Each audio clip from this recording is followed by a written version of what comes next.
Plano world के analysis and review segment में आपका स्वागत है। आज हम बात करेंगे कोटक मिड कैप फंड के डायरेक्ट वर्सेस रेगुलर प्लान के बारे में। इस वीडियो में हम जानेंगे कि इस फंड की परफॉर्मेंस कैसी है डायरेक्ट और रेगुलर प्लान में। साथ ही हम वीडियो में आगे ये भी डिस्कस करेंगे कि आप अपने इन्वेस्टमेंट्स पर हिडन कमीशन के कारण कितना नुकसान कर देते हैं और इसका आपकी लाइफ पर क्या इम्पैक्ट होता है। तो अंत तक वीडियो में बने रहें, वीडियो को लाइक करें, साथ ही चैनल को सब्सक्राइब करें। ये फंड आपके लिए कैसा है, इसके लिए आप अपना रिस्क प्रोफाइलर किसी एडवाइजर के साथ चेक करें या फिर खुद प्रॉपर फाइनेंशियल एजुकेशन लेकर इसको करें। यह एनालिसिस वीडियो प्लानो वर्ल्ड के फाउंडर मिस्टर विप्लव मजुमदार जी और उनकी टीम के द्वारा बनाया गया है। नमस्कार, मैं अदिति और आप देख रहे हैं plano world analysis and review segment. Video में आगे चलने से पहले हमारी आपसे ये रिक्वेस्ट है कि आप हमारी मुहिम में हमारा साथ दें। हम प्लानो वर्ल्ड पर 1 करोड़ परिवारों को उनका फाइनेंशियल एडवाइजर बनाना चाहते हैं, क्योंकि हमारे देश में एजेंट्स तो कई सारे हैं पर एडवाइजर्स की कमी है। और वैसे में अगर आपका एडवाइजर आपसे डायरेक्टली फी नहीं ले रहा है, इसका मतलब है कि वो हिडन कमीशन जनरेट कर रहा है आपके ही फंड से। यानी कि आपको वो वही प्लान देगा जिसमें कि उसका फायदा है, ना कि आपका फायदा है। यानी कि आपके पास कोई एडवाइजर है ही नहीं, इसीलिए आपको खुद ही अपना फाइनेंशियल एडवाइजर बनना होगा। मेरा आपसे एक सवाल है कि आज तक आपने जो भी इन्वेस्टमेंट्स किए हैं वो किससे पूछ कर किए हैं? किसी म्यूचुअल फंड एजेंट से, इंश्योरेंस एजेंट से या फिर किसी बैंकर से? कभी आपने सोचा है कि क्या इनकी वाकई दिलचस्पी है आपके भविष्य की जिम्मेदारियों को पूरा करने में? अगर आपका जवाब ना है तो आप इन पे डिपेंड कैसे हो सकते हैं अपने भविष्य की जिम्मेदारियों को पूरा करने के लिए? भविष्य आपका है, जिम्मेदारियां आपकी हैं, तो उनको पूरा करने की रिस्पॉन्सिबिलिटी भी तो आपकी ही बनती है। इसीलिए आपको खुद ही अपना फाइनेंशियल एडवाइजर बनना होगा, जिसके लिए जरूरत है आपको फाइनेंशियल एजुकेशन की। तो जल्द से जल्द अपने फाइनेंशियल एजुकेशन की शुरुआत करें। आइए चलते हैं कैलकुलेटर पर, जो बनाया है प्लानो वर्ल्ड के फाउंडर मिस्टर विप्लव मजुमदार जी ने। ये एक सर्टिफाइड फाइनेंशियल प्लानर है और लगभग 20 सालों से फाइनेंशियल प्लानिंग में है। इन्होंने 25,000 से ज्यादा परिवारों को ट्रेनिंग के थ्रू ये सिखाया है कि उन्हें अपना पैसा खुद कैसे मैनेज करना है। ये आपके सामने कैलकुलेटर है। हमने फंड लिया है Kotak mid cap fund direct versus regular plan.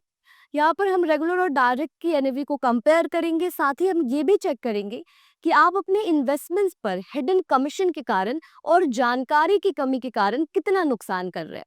2 dates आपको यहाँ पर दिख रही होंगी। पहली डेट है 3 अगस्त 2020 की और दूसरी डेट है आपके सामने 18 जुलाई 2025 की। वैसे में देख लेते हैं कि 3 अगस्त 2020 को रेगुलर और डायरेक्ट की एनएवी क्या थी इस फंड की। तो यहाँ पर रेगुलर की एनएवी थी 37.67 और डायरेक्ट की एनएवी थी 41.14। अब आ जाते हैं अभी के नियरेस्ट डेट पर, जो कि हमने ली है 18 जुलाई 2025 की डेट। यहाँ पर रेगुलर की एनएवी है 136.49 और डायरेक्ट की एनएवी है 157.99। अब इसको एक एग्जाम्पल से समझने की कोशिश करते हैं। मान लेते हैं कि एक व्यक्ति ने 1 लाख का इन्वेस्टमेंट किया था 2020 में, तो आज के तारीख में उनके इन्वेस्टमेंट की क्या वैल्यू होगी रेगुलर और डायरेक्ट प्लान में इस फंड के? तो यहाँ पर रेगुलर प्लान में इस इन्वेस्टमेंट की वैल्यू हो जाएगी अप्रोक्स 3,62,000 की। वही दूसरी तरफ डायरेक्ट प्लान में इस इन्वेस्टमेंट की वैल्यू हो जाएगी अप्रोक्स 3,83,000 की। यानी कि इन दोनों अमाउंट के बीच का जो डिफरेंस आ रहा है वो आ रहा है 21,658 रुपीज का। मतलब ये है कि आपने 1 लाख के इन्वेस्टमेंट पर 5 साल में 21,600 रुपए का नुकसान किया है अगर आप रेगुलर प्लान में इन्वेस्ट कर रहे हैं। तो हो सकता है कि कुछ लोगों के लिए नुकसान बहुत कम हो, उन्हें लगे कि अगर मेरे 21,000 रुपए बैंकर या एजेंट के पास जा भी रहे हैं और इससे उनका घर चल रहा है, तो मेरे जीवन पर इसका क्या असर हो रहा है? मैंने यहाँ पर पैसे बनाए भी तो हैं, मैंने 1 लाख का 3,62,000 बना लिया है। लेकिन यहाँ पर समझने वाली बात ये है कि यहाँ बात सिर्फ 1 लाख के ही इन्वेस्टमेंट की हो रही है और टाइम पीरियड भी बस 5 साल का लिया गया है। वैसे में आपने बस 1 लाख का इन्वेस्टमेंट किया नहीं होगा, तो हम अपने दूसरे कैलकुलेटर से यही समझेंगे कि आप अपने म्यूचुअल फंड के इन्वेस्टमेंट्स पर हिडन कमीशन के कारण और जानकारी की कमी के कारण कितना नुकसान कर रहे हैं या फिर कितना नुकसान करने वाले हैं। ये आपके सामने हमारा दूसरा कैलकुलेटर है। इस कैलकुलेटर को आप डिस्क्रिप्शन में दिए गए लिंक से डाउनलोड कर सकते हैं और चेक कर सकते हैं कि अभी तक आपने अपने इन्वेस्टमेंट्स पर ऑलरेडी कितना नुकसान कर दिया है और आने वाले मैच्योरिटी के टाइम तक आप और कितना ज़्यादा नुकसान करने वाले हैं। इस कैलकुलेटर को भी प्लानो वर्ल्ड के फाउंडर मिस्टर विप्लव मजुमदार जी ने ही बनाया है। तो आइए कैलकुलेटर पर चलते हैं और एग्जाम्पल से समझते हैं। मान लेते हैं कि एक व्यक्ति ने रेगुलर प्लान में इन्वेस्ट किया है। यहाँ पर जो भी नंबर्स आप देख रहे हैं वो फंड वैल्यू हो या फिर इंटरेस्ट रेट हो, यहाँ पर हमने एवरेज लिया है। आप अपने फंड के अकॉर्डिंग यहाँ पर फिल कर सकते हैं और चेक कर सकते हैं कि आप कितना ज्यादा नुकसान कर रहे हैं। यहाँ पर एक व्यक्ति ने रेगुलर प्लान में इन्वेस्ट किया है। उन्होंने 20 लाख का वन टाइम इन्वेस्टमेंट किया है और 20,000 की मंथली एसआईपी अगले 20 साल तक के लिए वो कंटिन्यू कर रहे हैं। वैसे में 11% के इंटरेस्ट रेट के हिसाब से उनकी जो मैच्योरिटी पर वैल्यू निकल कर आ रही है वो आ रही है अप्रोक्स 3,24,36,000 की। वहीं दूसरी तरफ दूसरे व्यक्ति हैं जो सेम इन्वेस्टमेंट को कर रहे हैं, लेकिन वो डायरेक्ट प्लान में इन्वेस्ट कर रहे हैं और फाइनेंशियल एजुकेशन लेने के बाद वो इन्वेस्टमेंट कर रहे हैं। तो वो सीधे सीधे अपना 1.15% बचा ले रहे हैं और उनकी जो मेच्योरिटी पर वैल्यू निकल कर आ रही है वो आ रही है अप्रोक्स 3,85,49,000 की। इन दोनों अमाउंट के बीच का जो डिफरेंस आ रहा है वो आ रहा है 61,12,000 का। यानी कि मतलब साफ है, यहाँ पर जो व्यक्ति रेगुलर प्लान में इन्वेस्ट कर रहे थे उन्होंने सीधे सीधे 19% का नुकसान किया अपनी मेच्योरिटी वैल्यू पर। यहाँ बात सिर्फ 11% इंटरेस्ट रेट की हो रही है और जो फंड वैल्यू भी है वो भी हमने एवरेज ही लिया है। अगर आपका फंड वैल्यू भी ज्यादा है और इंटरेस्ट रेट भी ज्यादा है तो सोचिए कि आप कितना ज्यादा नुकसान कर रहे होंगे, क्योंकि फंड वैल्यू के इंक्रीज होने से और इंटरेस्ट रेट के इंक्रीज होने से नुकसान और ज्यादा ही होता है। यहाँ तक आपको ये बात तो समझ आ ले कि जो डायरेक्ट प्लान के इन्वेस्टर्स हैं वो ज्यादा बेहतर रिटर्न बनाते हैं, मैच्योरिटी पर ज्यादा बेहतर वैल्यू पाते हैं। लेकिन एक्साइटमेंट में डायरेक्ट प्लान में इन्वेस्ट करने कूद जाना भी बेहद रिस्की माना जाता है, क्योंकि स्टडीज कुछ और बताती है। स्टडीज का कहना है कि डायरेक्ट प्लान के इन्वेस्टर्स अक्सर नुकसान करते हैं क्योंकि उनके पास सही जानकारी नहीं होती है। वैसे में क्या जानकारी उनके पास नहीं होती है ये जान लेते हैं। उन्हें नहीं पता होता कि कौन सा फंड उनके लिए सही है, स्कीम ऑप्शंस को कैसे चूज करना है, कब एसआईपी को स्टार्ट करना है, कब एसआईपी को रोकना है, कितने की एसआईपी करनी है, टैक्स का क्या करना है, बाजार का मूल्यांकन कैसे करना है। ये सारी जानकारियां नहीं होने के कारण वो अक्सर वेल्थ क्रिएशन से चूक जाते हैं। वैसे में मनी आईक्यू क्लास के साथ आप बिना किसी फॉर्मूले के आसान भाषा में ये सीख सकते हैं कि आपको अपना पैसा खुद कैसे मैनेज करना है और कैसे रियल वेल्थ क्रिएट करना है। अब मेरा आपसे एक सवाल है कि क्या आपने बस इन्वेस्टमेंट करने के लिए इन्वेस्टमेंट किया था कि चलो इन्वेस्टमेंट किया जाता है तो हम भी कर देते हैं, या फिर आपके कुछ फ्यूचर के गोल्स थे उनको पूरा करने के लिए आपने इन्वेस्टमेंट किया था? जरूर आपका जवाब होगा कि हमने अपने कुछ जिम्मेदारियों को पूरा करने के लिए, कुछ फ्यूचर गोल्स को पूरा करने के लिए इन्वेस्टमेंट किया था।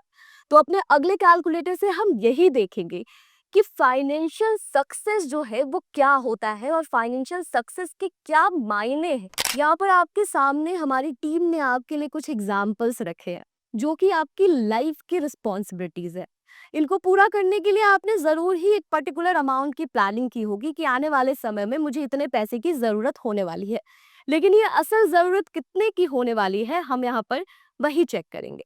मान लेते हैं कि अपनी बेटी के प्रोफेशनल एजुकेशन के लिए आपने 15 लाख की प्लानिंग की है। यहाँ पर जो भी नंबर्स हमने लिए हैं या फिर जो भी अमाउंट हमने लिया है वो एग्जाम्पल के तौर पर लिया है। आप अपनी प्लानिंग के हिसाब से, अपने सेविंग्स के हिसाब से यहाँ पर अमाउंट को फिल कर सकते हैं। ये कैलकुलेटर आपको मनी आईक्यू क्लास में भी मिल जाता है।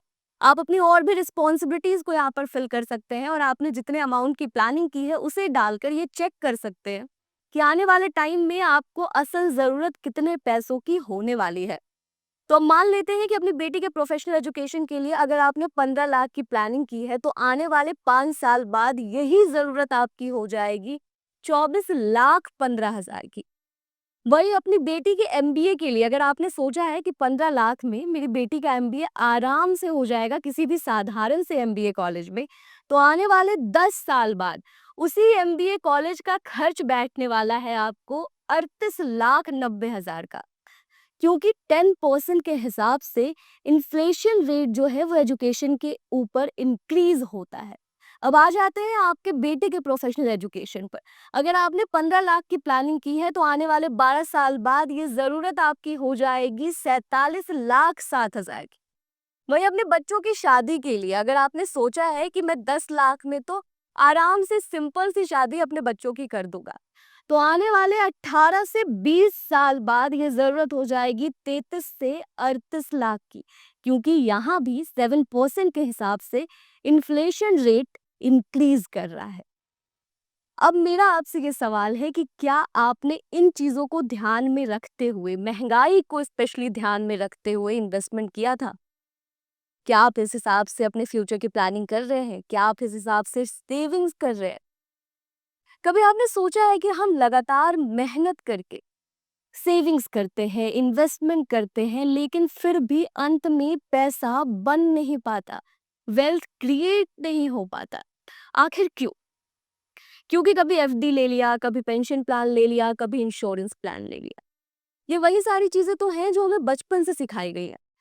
हमें बताया गया है कि ऐसे ही इन्वेस्टमेंट किया जाता है, यही इन्वेस्टमेंट का सही तरीका है। हमारे पास करेक्ट नॉलेज ही नहीं है, हमें सिखाया ही नहीं गया कि इन्वेस्टमेंट कैसे करते हैं रियल वेल्थ क्रिएट करने के लिए। वैसे में मनी आईक्यू क्लास पर आपको सही ट्रेनिंग मिलती है, आपको आपके 5 सवालों के जवाब मिलते हैं। कौन सा इन्वेस्टमेंट आपके लिए सही है, रिटायरमेंट के क्या तरीके हैं, 5 से 7 सालों में फाइनेंशियली फ्री कैसे हो सकते हैं, ऑल्टरनेट इनकम कैसे जनरेट कर सकते हैं, लोन्स को लेकर, बच्चों की फ्यूचर को लेकर, इंश्योरेंस को लेकर क्या बेस्ट प्रैक्टिसेस हैं। ये सारी चीजें आप सीखते हैं सिर्फ 499 में। और लिटरली क्लास ज्वाइन करने के बाद आप ये फील करने वाले हैं कि काश मैंने ये सब कुछ पहले सीखा होता, तो अभी तक जो मैं गलतियां अपने इन्वेस्टमेंट्स पर लगातार दोहराता आ रहा हूँ वो मैं नहीं कर रहा होता। तो सही मानिए, अभी भी देर नहीं हुई है। आप अभी भी अपने इन्वेस्टमेंट्स को करेक्ट कर सकते हैं मनी आईक्यू क्लास से ट्रेनिंग लेकर। तो जल्द से जल्द मनी आईक्यू क्लास के साथ इनरोल करें, लिंक आपको डिस्क्रिप्शन में मिल जाएगा, या फिर आप planoworld.com वेबसाइट को भी विजिट कर सकते हैं। मनी आईक्यू क्लास में आपको रिकॉर्डेड सेशन मिलता है, उसे जब आप कंप्लीट कर लेते हैं तो आपका लाइव सेशन होता है मिस्टर विप्लव मजूमदार जी के साथ, जहां पर आप डायरेक्ट कोई भी सवाल उनसे पूछ सकते हैं मनी आईक्यू रिलेटेड। जो भी आपका डाउट है वो आप क्लियर कर सकते हैं। तो जल्द से जल्द अपने फाइनेंशियल एजुकेशन की शुरुआत करें, भविष्य आपका है, इसे संवारना भी आपको ही होगा। आशा करती हूँ कि आपको ये वीडियो अच्छा लगा होगा। अगर आपको ये वीडियो अच्छा लगा है तो इस वीडियो को लाइक करें, साथ ही चैनल को सब्सक्राइब करें। इसी तरह के और भी प्लान्स के ऊपर अगर आप रिव्यू एंड एनालिसिस वीडियो देखना चाहते हैं तो आप कमेंट सेक्शन में बता सकते हैं। हमारी टीम जल्द से जल्द कोशिश करेगी आपके लिए उस पर्टिकुलर प्लान के ऊपर वीडियो लेकर आने की। तब तक के लिए धन्यवाद।